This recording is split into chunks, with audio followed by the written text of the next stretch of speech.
As a successful teacher, I am committed and very determined to ensure that every student in my classroom master all goals and objectives. It is essential for me as an educator to reach each student individually and learn their strengths, weaknesses, and learning styles. Each student is very capable of learning. However, not everyone learns the information at the same pace.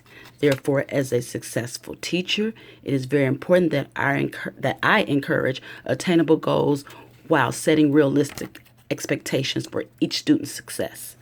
As a teacher, I am very sensitive to individuals' feelings, beliefs, and way of living. And in today's society, there are several cultures and diversities within the United States. And as a successful teacher, I will promote and support social justice, equity, and fairness in all areas of assessment. I have a strong belief that if the students are actively engaged in the learning process, successful outcomes are the results. And as a teacher, successful teacher, I encourage and totally support curiosity and inquiry. I want the students to feel comfortable to ask as many questions as possible. As a successful teacher, I am very pleasant and encouraging.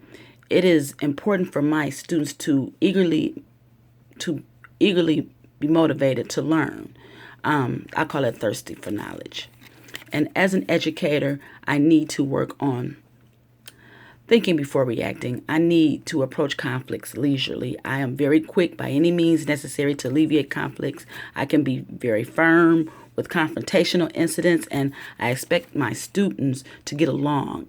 And if they can't, I just coexist, respect each other's space, but I just want a healthy, friendly environment for the students.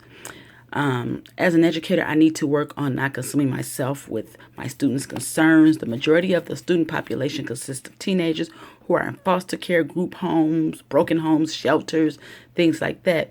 And this isn't healthy for any staff member. And as a result, it could change the student-teacher relationship and the classroom environment. But I've been doing pretty well. As a professional educator, we should dress appropriately. We have to keep in mind that we are role models and how important it is for students to respect us and others to respect us.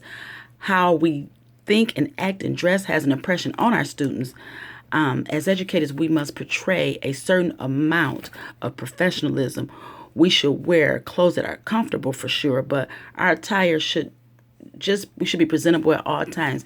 As professional educators, our attire should be conservative, and you should be able to distinguish the staff, professionals from the students. We should, as educators, have a pleasant disposition. We should smile as often as possible, be very positive, easy to approachable. A professional educator should have excellent classroom management. It should be firm enough that the students understand the classroom rules, but have the students trust if they need to engage in one-on-one conversation. We should be organized, prepared to provide instruction. The professional educator should be focused and attentive to the students' needs. We should have good attendance as professional educators, be on time and not have extensive absenteeism. Above all, we're expected to get along with our coworkers, be team players, and have developed professional work relationships with the entire staff. This creates an excellent work environment, and the students will feed off us, listen to us, and mock us, and all that kind of thing. And standards that guide the professional educator's thinking and actions are learned behaviors that's contributed from life's experiences, course research materials. What about the model code of ethics for education, which is one of our classroom references for this class, rules in the employee handbook, classroom and school policies, and much more. But as a professional educator, we are obligated to lead by example and to act accordingly for the health and welfare of our students. Thank you.